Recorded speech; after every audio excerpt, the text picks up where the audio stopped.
A new Patreon has asked me a question about closing his door on a Parenti, which is the Australian Land Rover.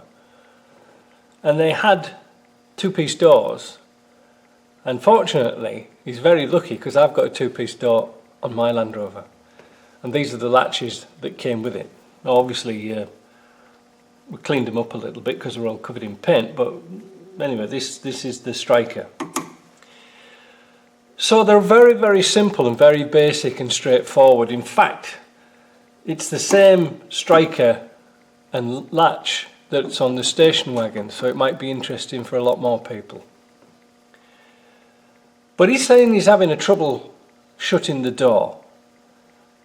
Now, there shouldn't be that problem, but its adjustment is the key, because there isn't that much room up and down adjustment and side to side. Alright, the bolts are here on there's two 10mm headed bolts in here, and behind them there's a set of shims. These are the actual shims here. I've collected these from other Land Rovers over the years. The Striker, the latch itself hasn't got much room to work on this piece here. We want it to run dead centre, and to get it to run dead centre, that's why we need the shims, so we can move this in and out. Okay, now this takes a little bit of messing about, because you've sort of got to stick your head through the door and look where the latch is going, because sometimes people think the doors are tight, you know, this is badly adjusted, but actually it needs a shimming because it's touching the back of this piece. So all you do is simply put a shim in and pull it out. Now on this one I've got 3 shims in here to get it to run dead centre. Now to get the height as well, this is really tricky on these latches and on these this type of mechanism, because there's 2 places where it wedges together. This bit rides on the bottom, but there's also this bit here which is like a rubber buffer. And so that when the latch comes in and it hooks over, it pulls tight into this wedge, and there's some, like I said, there's some rubber in here. But what's little known is that you can play around with this rubber and compress it. And then once you've done that, once you're happy, buff off the heads of the rest of the bolt underneath, or the screw, and you'll be happy. Now I've been playing around with this one, and I just had to compress it just a little bit more, because that gap was so tight it wouldn't allow the door to shut. So by simply screwing these a bit tighter, I opened up that gap just that little bit more, and that allowed the latch to go beautifully. So what I'm going to do is I'm going to show you, I'm going to turn the camera around now, and we're going to have a look at the latch itself. I'll put a link in the top of this video when I renovated these latches. But one of the first things you've got to do when you've got a problem with your door, you've got to make sure the latch is working. Okay, it's coming back up and it's working fine, and also this silly little lock mechanism works. But if you've got a problem, if it's jamming, then I think the only reason is to replace the lock, or if it's broken inside, the spring's broken. There are some rivets on the outside which you could take apart, but quite frankly, to try and buy parts for these is almost impossible. You've got to make them. And the thing is, I don't like playing around with doors and latches and things like, well, door latches and things like that, because these are what's called anti-burst lock. They're designed not to pop open like the old series locks. They were really pathetic. But these are designed to really clinch tight and not spring open with the flexing of the frame and what have you. So make sure this works, because like I say, you can't get parts from them even if you wanted to take them apart. But you can probably see on here, this piece and this piece, these are the 2 wedges that go into the latch.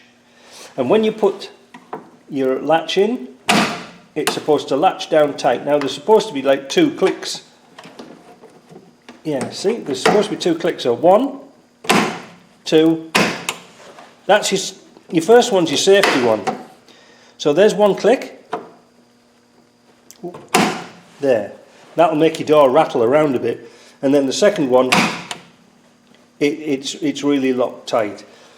Now if you have a problem with that, like I said, the pin that goes through here has to run dead centre. Now it's going to be very difficult to show you how this actually works, how the actual, you know, the striker works. I'll see if I can do it. I don't think I can. But basically that's how it works. You've got to make sure that this is working before you do anything else. So let's see how the door should shut. I've only put some temporary rubbers on this door here, just to keep it from rattling about, because I haven't got the roof on yet. So until I get the roof on, these doors are going to be flapping about, and the gap's not quite right here and here, a little bit wide at the top. However, I did set the latch up so it would shut, and that's what you want your doors to shut like.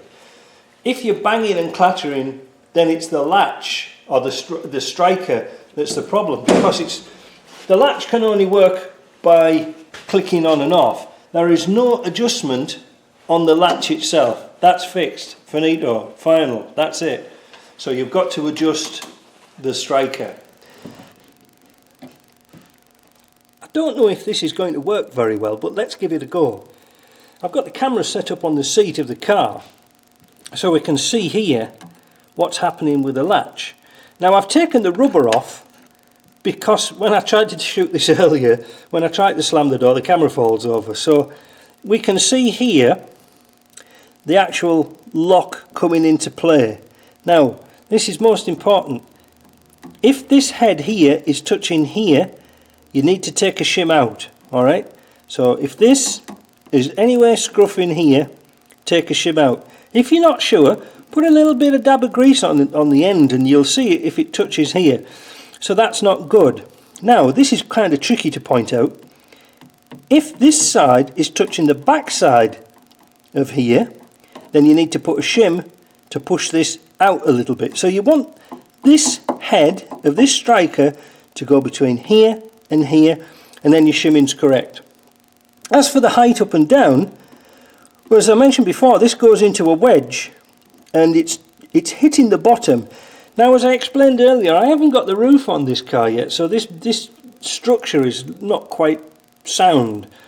So this is only for like a demonstration. Once I get it fitted properly, then I can move this section up and down. But you can see why sometimes people have a problem. This piece here and this piece here is like a wedge, and if it is too tight, if that gap's too small, you'll be slamming this door forever and it won't go in. Now I hope you can see there's a little screw on the top.